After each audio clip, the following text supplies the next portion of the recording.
ये radio Pakistan podcast है। Bismillahirrahmanirrahim. This is Planet FM 87.6 Radio Pakistan.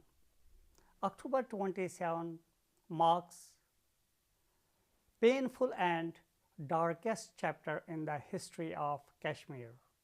The day when India landed its troops in Indian illegally occupied Jammu and Kashmir for the first time.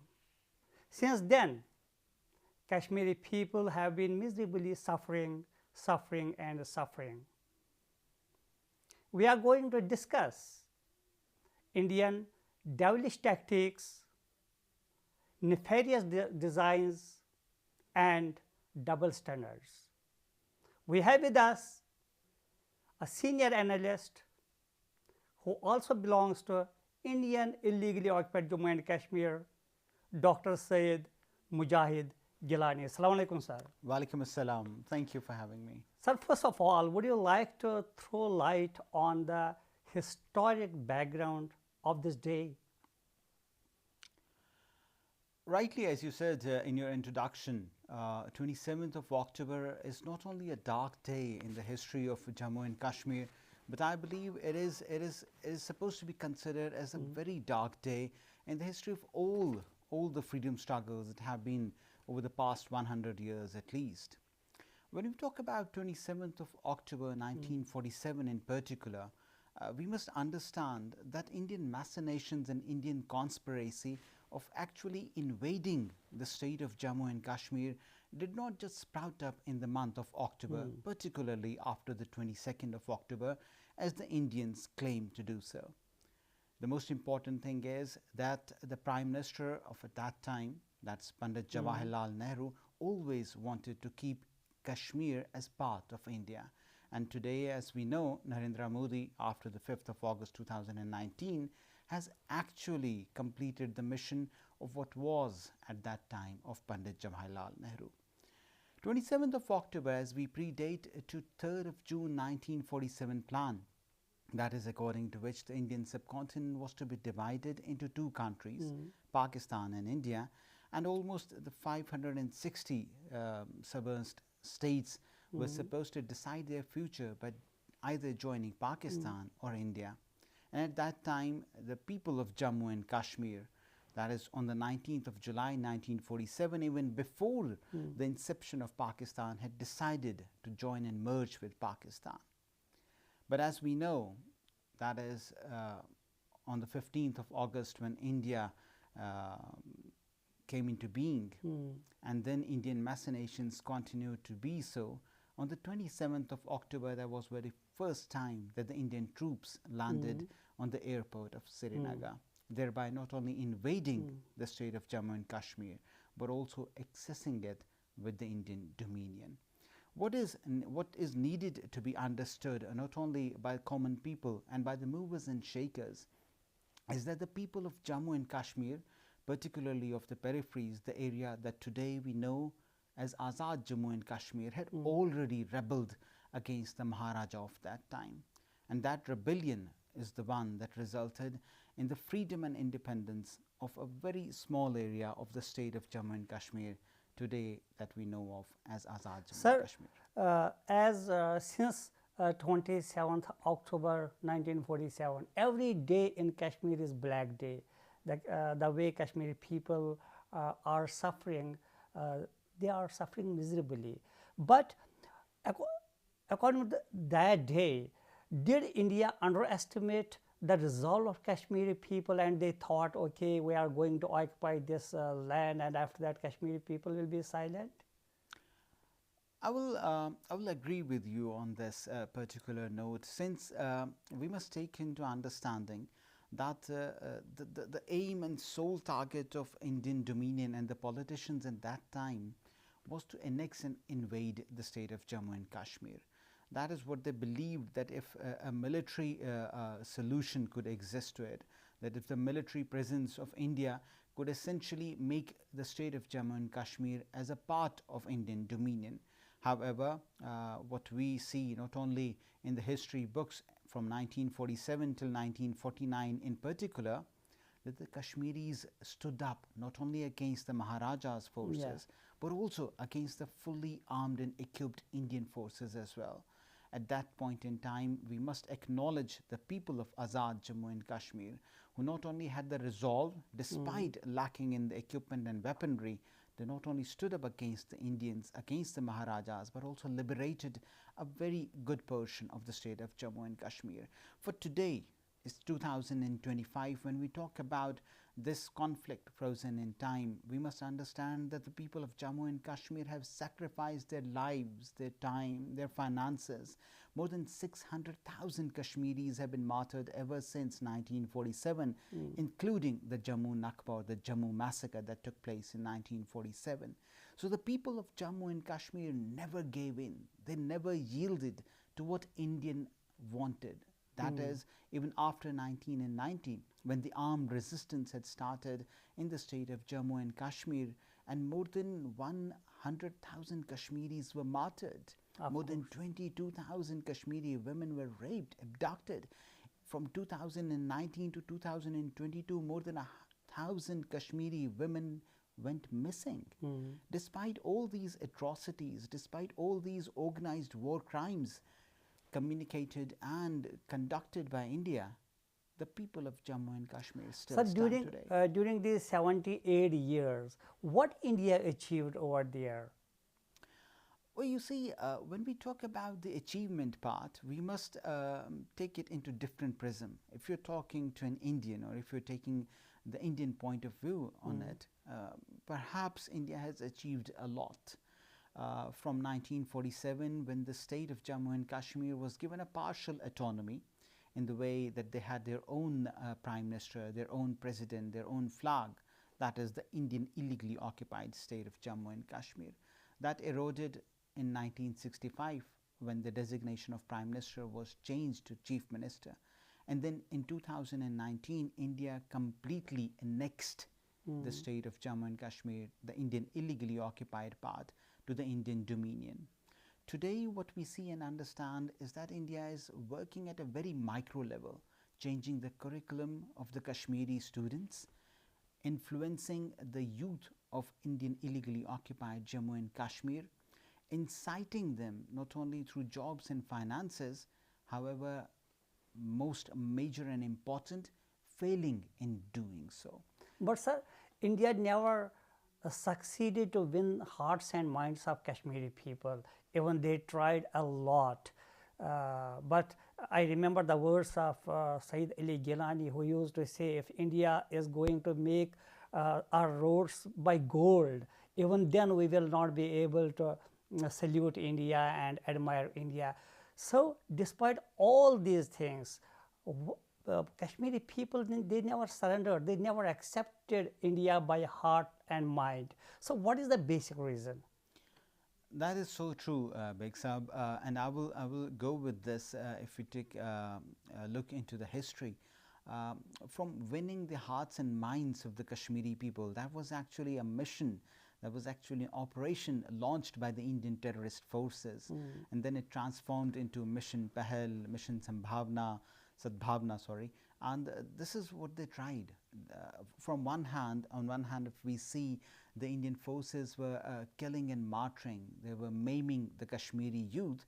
On the other hand, they were trying to bring them into the colleges, universities, to show a better picture of the Indian forces.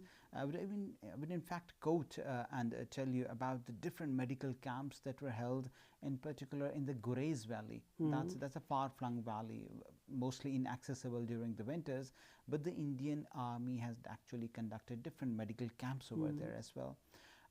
We see this as a carrot and stick model, and what we need to understand for the world in particular, that the Kashmiri people never gave in to India. They have never considered themselves as the minority in the Indian constitution. Even today, the Kashmiris stand for the right of self-determination, that is their birthright to decide their future and fate, as the whole state of Jammu and Kashmir belongs to the people of Jammu and Kashmir, and it is their earnest right to decide which country will they Gillani join. Sahab, India claims that there is instrument of accession between Maharaja Hari Singh and India. Do you think is there any such kind of instrument? If there is, what is the legality of that instrument, or there is not any instrument and this is falsehood and fake? A very pertinent question, and I will give you a rebuttal to this in several points actually. One of the major points to it is that VP Menon, as we know, one of the Indian bureaucrats who had actually approached Maharaja Hari Singh at that time and influenced him to sign the so-called instrument of accession. This whole story was rebuffed by the international historian Alistair Lamb. In fact, Victoria Schofield in her book has also written about it, that no such instrument of accession actually was existed over there. And the second thing, one of the more important ones that I will actually quote is, whenever a legal document exists, a stamp paper for example, and this instrument of accession was much more than that. If you have gone through it, whenever it was presented once and then I believe it was never kept in safety, there is a mark over the date in particular. It's cut over there and then it's written with a pen once again. Such kind of documents are actually made at home, not in areas or in particular where two big monarchs or two big dictators can sign it. So first of all, Alistair Lamb in himself, an international historian, has completely falsified this narrative. And then secondly, when we talk about the instrument of accession, we must also understand that did the Maharaja at that point in time have any capability and power and authority over the people of Jammu and Kashmir? The Maharaja was on a run. He was not even selected. He was not according to the will of Kashmiri people. And at that point in time, he was not even in Srinagar. He had actually fled his own palace and he was running away from the state of Jammu and Kashmir. So what we need to understand, particularly as far as the instrument of accession is concerned, that it holds no legal value at all. And then if we go into the history of it, how India actually coerced the Maharaja, how India actually threatened the Maharaja that we will probably take your seat away. That okay, will let's come to the current scenario, 2019. India revoked two important articles, 370 and 35A. Although that is a blatant violation of United Nations resolutions, international norms and international laws. True. What India wanted to gain by revoking these two important articles? Abhiksa, once again, I would like to point this statement that Narendra Modi had actually materialized the dream of Jawaharlal Nehru in 2019. Back in 1947, when Jawaharlal Nehru gave the lollipop of self-autonomy to Sheikh Abdullah, in 2019, Narendra Modi saw it fit that the state of Jammu and Kashmir should be illegally annexed once again. And this is what they did by the abrogation of both the articles in 2019, Article 35A and 370, both of which gave an autonomy under the Indian Constitution to the state of Jammu and Kashmir. So when we talk about the abrogation of both these articles, they were in one way or the other linking the illegally occupied Jammu and Kashmir to the Indian Constitution. As a Kashmiri, if you ask me, both these articles don't mean anything to me, because I don't consider myself to be under the hegemony of Indian Constitution. For us, the pathway is very clear. It's Azadi from India. The destination is the right of self-determination.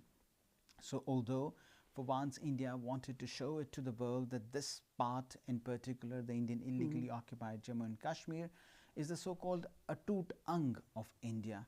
But on the other hand, the people of Jammu and Kashmir had always denied and ignored that they were ever a part of India.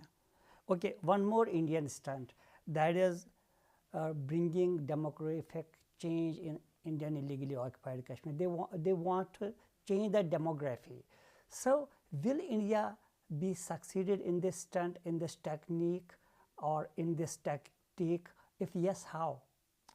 Unfortunately, Baig Sahab, India has been going on very strategically and has designed almost every move of it that it has taken in the Indian illegally occupied Jammu and Kashmir. And for once we know, yes, that domiciles have been issued and physically at least 3 million domiciles have already been issued, although the Home Ministry of India has claimed in its own right to answer notes that almost more than 40 million domiciles have been issued till now. But then we must also understand and take into fact that India has been projecting to the world that this particular area, of Indian illegally occupied Jammu and Kashmir is very normal. The facade of normalcy has been projected all over the world. We know and understand that the G20 summit or conference was held in the Indian illegally occupied Jammu and Kashmir, but then it was essentially by the member countries, it was not very welcomed either. So the facade of normalcy exists, yes, because India has to show it to the world that Jammu and Kashmir is a very peaceful area. But Gillani sahab, I have a long list of Indian Kashmiri prisoners, political prisoners, and this is quite astonishing. Muhammad Qasim Faktu in jail for 33 years, Asiya Indrabi for 8 years, Muhammad Yasin Malik for 7 years in jail, Masarat Alam Bhatt for 11 years, Shabir Ahmed Shah 9 years, Nahida Nasreen 8 years, Fahmida Sofi. So there is a long list. Naeem Ahmed Khan for 9 years. What India wants to achieve by putting all APIC leaders behind bars? You see, curbing the political voices, the voices of what they call as successionists, is very important for India, because it is these people that have given their lives to the struggle of Jammu and Kashmir. And this struggle actually now defines them. Each one of these, the names that you have just mentioned, are the prisoners of conscience. Otherwise, we know and understand that India has many a times offered them different lucrative seats in the form of deals. The only thing that India demands from them is that they stop talking about the right of self-determination and the liberation from India.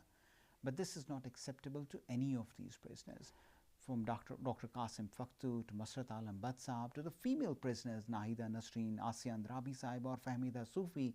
We must understand that the resolve of these Kashmiri Hurriyat leaders is what has trickled down to the Kashmiri youth, that they are standing against. So you mean these leaders are in Indian jails for a long time only because of this? They never surrendered, and India never has been able to make them bent upon knees. Absolutely, absolutely. And this is very important to understand, because this is not a war, this is not a struggle for a piece of land, this is not a struggle for a seat or power or designation. This is an ideological struggle that is being carried out in the state of Jammu and Kashmir. And the Indian illegally occupied Jammu and Kashmir, we must know and understand that the people have stood, that the people have given their sons, that the people have literally given all their finances to the struggle, only and only because they understand that the pathway to Azadi is also the pathway of Islam. Pakistan always open-heartedly comes forward, moves forward and asks India, okay, let's come and sit on table and resolve this long-standing issue. But India always shows reluctance. India never wants to change it, change the scenario in this region, or give Kashmiri people their basic right to self-determination, for which they have been striving for decades and decades. Why India is reluctant to resolve this issue? Baig sahab, I believe this actually doesn't really concern the contemporary era. We must go back into the history for this, and when we go back into the history, we understand that even in 1947, with the inception of Pakistan, this was the same attitude that the Indian political leaders of Congress at that time had. And even after that, Prime Minister Jawaharlal Nehru and even Lord Mountbatten, who had so much of claimed that we will respect the wishes of the people of Jammu and Kashmir, that was never done. So today as well, when we see the scenario, India really does not want the right of self-determination to be carried out in the whole state of Jammu and Kashmir. And this is why whenever India is somehow brought to the negotiation table, they are very clear about it, that the Indian illegally occupied Jammu and Kashmir is already militarized zone.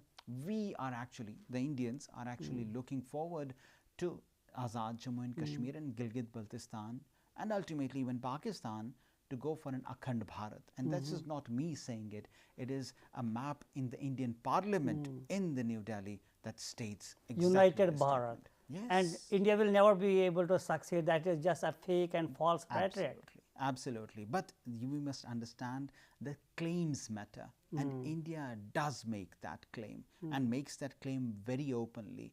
The thoughts of Savalkar and Golwalkar have continued to be even in today's India, which claims itself to be a greater and bigger democracy. Okay, Gillani sahab, other stunts. India always changed its policies and playing different kind of tactics. For example, first there was catch and kill policy. They used catch Kashmiri people, youngsters, and Mission kill all them out. on spot. And after that, torturing Kashmiri youth before they are in front of their parents. After that, arbitrary killings and fake encounters, and their techniques and tactics are being changed day by day. What tactics or what stunts India is playing nowadays over there to suppress Kashmiri people?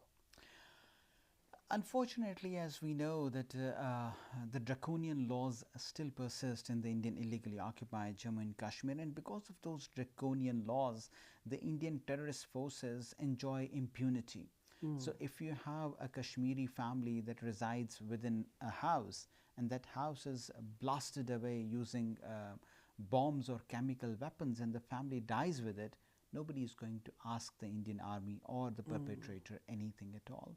So blasting away the houses of Kashmiris, using NIA, the National Investigation Agency, as a tool to not only fortify, not only, counterfeit, not only confiscate the houses of the Kashmiris, the lands of the Kashmiri people who are unfortunately not living inside Kashmir, but they are still Kashmiris and they actually hold the property documents, but NIA is confiscating those lands as well. So devoiding Kashmiris of their lands, of their houses, of the educational opportunities that they previously had, of the job opportunities that they actually had inside the Indian illegally occupied Jammu and Kashmir, all of these are being minimized. Narendra Modi's regime doesn't allow international observers to come over there and ask people what they want, and they never ask even Red Cross and other observers. So why Indian regime, specifically Narendra Modi, is reluctant to call international observers and allow them to see what is going on there? Because as far as the Indian narrative is concerned, India has been sailing it through.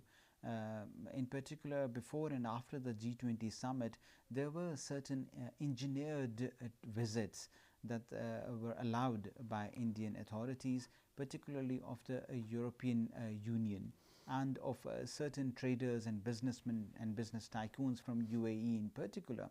But these doctored and engineered visits and delegates were always moved through the streets in a way that they would not see any bunkers, that they did not see the military presence, that they would not see the harassment and the frisking done by the Indian terrorist forces of the Kashmiri female students.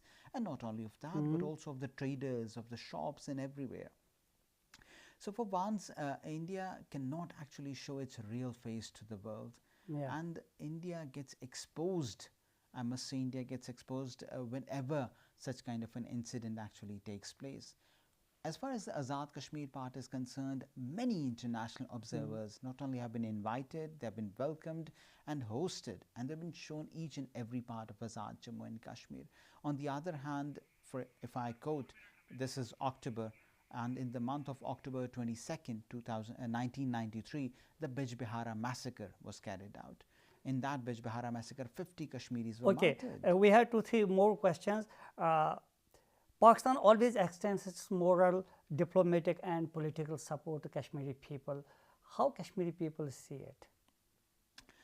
You see, the love between Pakistan and the Kashmiri people is beyond That is words. great romance. Exactly, exactly. And we must understand and we must accept this thing that the people of Jammu and Kashmir have always spoken of Pakistan, despite no matter what the hostilities have been. But all the same, we must also accept and we must understand that a Kashmiri living across the line of control considers himself Pakistani, and also definitely whenever has some complaints, these complaints are directed towards Pakistan too. But the love between Pakistan and Kashmir is undoubtedly a mythical story. And that is endless. That is endless and it's a mythical story. As in the intro, I was saying that 27th of October marks painful and darkest chapter in the history of Kashmir. On this occasion, what is your message for Kashmiri people and for Pakistani people as well? Because consistency, persistence are the cornerstone of any freedom struggle. And for the people of Jammu and Kashmir, they have stood up, they have stood up and they have remained consistent for the past more than 7 decades. But I believe that it is a message to the people living in the free environment, in the free world, that they must talk about the people of Jammu and Kashmir in a way that they are also equal human beings. Every human life matters, and be it a Kashmiri Muslim, be it a Palestinian even, we must acknowledge the fact that the people of Jammu and Kashmir now deserve it very much, that the right of self-determination, that the promises that were made by the International Committee must be carried out. Okay, Kashmiri people, inshallah, a day will come when they will get their basic right to self-determination. Thank you, sir.